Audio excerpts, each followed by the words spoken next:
Hola, soy Asun, una de las profesoras de tu curso, y en la clase de hoy vamos a comenzar a ver la estructura de la Ley General de Sanidad, dando un pequeño repaso a su contenido, es decir, a las cuestiones que regula. No vamos a profundizar en todo su contenido, eso lo veremos en otras clases, sino que nos centraremos en su estructura. ¿Por qué es importante conocer la estructura de una norma? Bueno, es una muy buena forma de empezar el estudio de una norma, ya que es como tener el esquema de lo que vamos a estudiar. Si conocemos su estructura y las cuestiones que se regulan en ella, luego nos será más sencillo ubicar su contenido.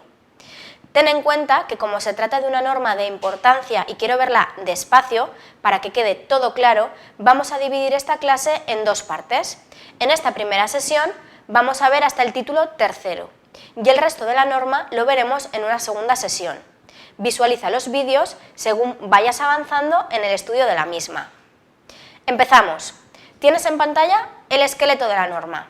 Como ves, la Ley General de Sanidad está estructurada en una exposición de motivos, en un título preliminar y en 7 títulos más, y una serie de disposiciones adicionales, transitorias, derogatorias y finales. Vamos a ir viéndolo.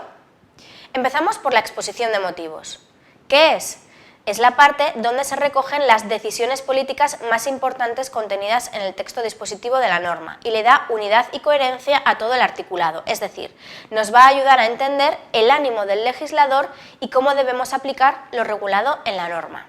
En este caso, la exposición de motivos nos dice que esta norma propone la reforma del sistema sanitario mediante la creación de un Sistema Nacional de Salud. El eje del modelo adoptado por la ley son las comunidades autónomas. Estas son unas administraciones suficientemente dotadas y con la perspectiva territorial necesaria para llevar a cabo las disposiciones de la ley. Por lo tanto, ¿cuál es el punto de partida de la Ley General de Sanidad?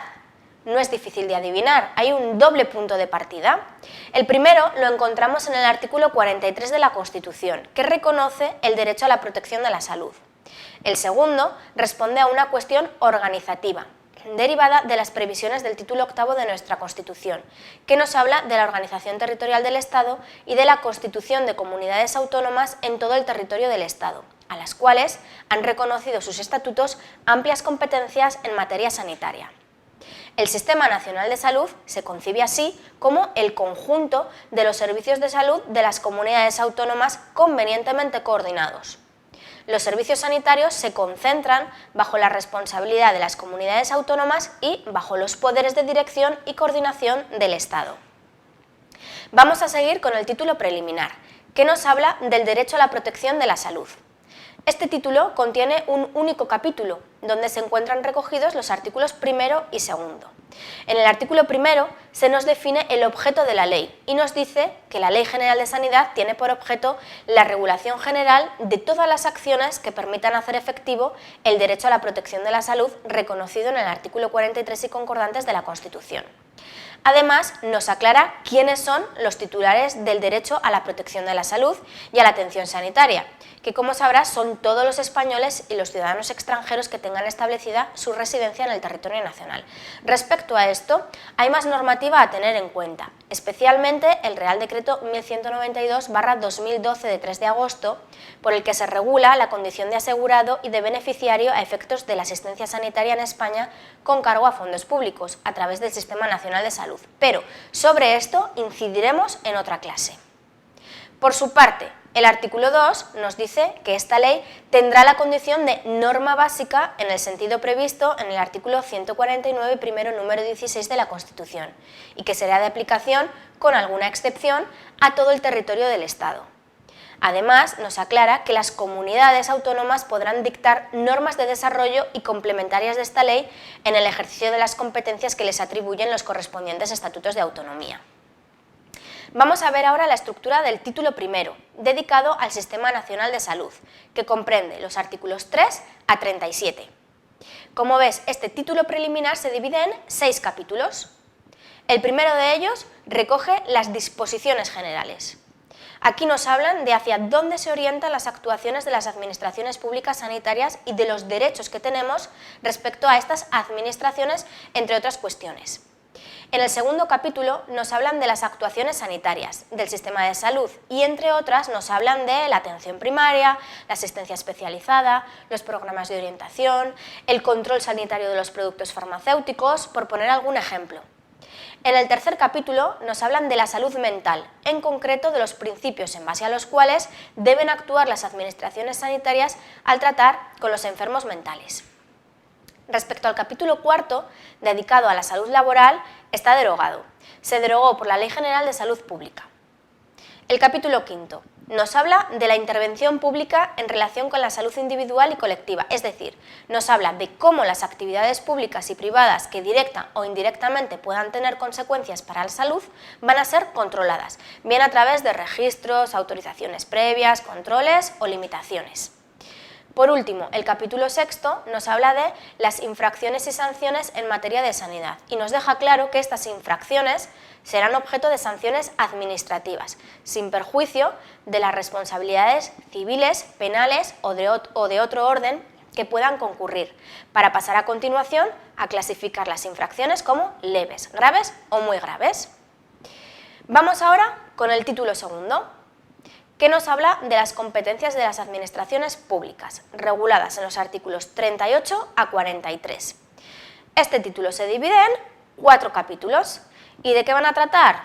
Lógico, de las competencias sanitarias que tiene primero el Estado, segundo las comunidades autónomas y tercero las corporaciones locales. En esta clase no las vamos a desarrollar, te recomiendo que las revises y te hagas un esquema o resumen, ya que es una parte importante. Además, seguro que tienes ocasión de repasarlas en otra videoclase o clase en directo. Respecto a la alta inspección que se regulaba en el artículo 43, ten en cuenta que está derogado. Nos adentramos ahora en el título tercero, que nos habla de la estructura del sistema sanitario, regulados en los artículos 44 a 87. Este título tercero se divide a su vez en 6 capítulos. En el primero de ellos nos habla de la organización general del sistema sanitario público y se especifica que todas las estructuras y servicios públicos al servicio de la salud integrarán el Sistema Nacional de Salud, entendido como el conjunto de los servicios de salud de la Administración del Estado y de los servicios de salud de las comunidades autónomas. Además, se enumeran las características del Sistema Nacional de Salud, que son la extensión de sus servicios a toda la población, la organización adecuada para prestar una atención integral a la salud, comprensiva tanto de la promoción de la salud y prevención de la enfermedad como de la curación y rehabilitación, la coordinación y, en su caso, la integración de todos los recursos sanitarios públicos en un dispositivo único. Por otro lado, nos dice que la financiación de las obligaciones derivadas de esta ley se realizarán mediante recursos de las administraciones públicas, cotizaciones y tasas por la prestación de determinados servicios. Y por último, señala como característica que la prestación de una atención integral de la salud se deberá realizar procurando altos niveles de calidad debidamente evaluados y controlados. Respecto al capítulo segundo de este título tercero, nos habla de los servicios de salud de las comunidades autónomas. Como ya sabrás, en cada comunidad autónoma se constituye un servicio de salud, integrado por todos los centros, servicios y establecimientos de la propia comunidad, de las diputaciones, de los ayuntamientos y de cualquier otra administración territorial intracomunitaria. Y ese servicio de salud está gestionado bajo la responsabilidad de la respectiva comunidad autónoma. Los servicios de salud que se crean en las comunidades autónomas se planifican con criterios de racionalización de los recursos, de acuerdo con las necesidades sanitarias de cada territorio, y las bases de planificación se establece en la división de todo el territorio en demarcaciones geográficas. Luego hablaremos de ellas. Además, en cada comunidad autónoma se debe elaborar un plan de salud, que comprenda todas las acciones sanitarias necesarias para cumplir los objetivos de sus servicios de salud. El plan de salud de cada comunidad autónoma se ajustará a los criterios generales de coordinación aprobados por el Gobierno y no olvides que deberá englobar el conjunto de planes de las diferentes áreas de salud. Respecto al capítulo tercero de este título 3, nos habla de las áreas de salud. ¿Recuerdas que antes hemos hablado de las demarcaciones geográficas? Bueno, pues aquí las tenemos. Las comunidades autónomas se delimitan en su territorio a través de demarcaciones denominadas áreas de salud. Como dice la propia norma, las áreas de salud son las estructuras fundamentales del sistema sanitario, responsabilizadas de la gestión unitaria de los centros y establecimientos del servicio de salud de las comunidades autónomas en su demarcación territorial y de las prestaciones sanitarias y programas sanitarios a desarrollar por ellos. Las áreas de salud desarrollan actividades en el ámbito de la atención primaria de salud, mediante fórmulas de trabajo en equipo para atender al individuo, la familia, la comunidad y desarrollándose mediante programas, funciones de promoción de la salud, prevención, curación y rehabilitación. Y también en el ámbito de la atención especializada, a realizar en los hospitales y centros de especialidades dependientes funcionalmente de aquellos, donde se prestará la atención de mayor complejidad a los problemas de salud y se desarrollarán las demás funciones propias de los hospitales. En cuanto a su delimitación, la Ley General de Sanidad nos dice que se delimitarán teniendo en cuenta factores geográficos, socioeconómicos, demográficos, laborales, epidemiológicos, culturales, climatológicos y de dotación de vías y medios de comunicación, así como las instalaciones sanitarias del área. Y nos aclara que como regla general y sin perjuicio de las excepciones que pudieran tener, se atiende a factores que hemos dicho, pero también va a extender su acción a una población no inferior a 200.000 habitantes ni superior a 250.000. En todo caso, recuerda que cada provincia tendrá como mínimo un área. También en este capítulo se especifican los órganos que forman parte de las áreas de salud y nos habla del Consejo de Salud como órgano de participación, del Consejo de Dirección de Área como órgano de dirección y del Gerente de Área como órgano de gestión. La composición y funciones de todos ellos las tienes recogidas en la ley y te remito a ellas para su estudio más detallado. Y no podemos terminar de hablar de este capítulo tercero del título 3 sin hacer referencia a los centros de salud y hospitales, como las estructuras físicas donde se recogen los recursos materiales y humanos que hacen efectivas las prestaciones sanitarias en las áreas de salud.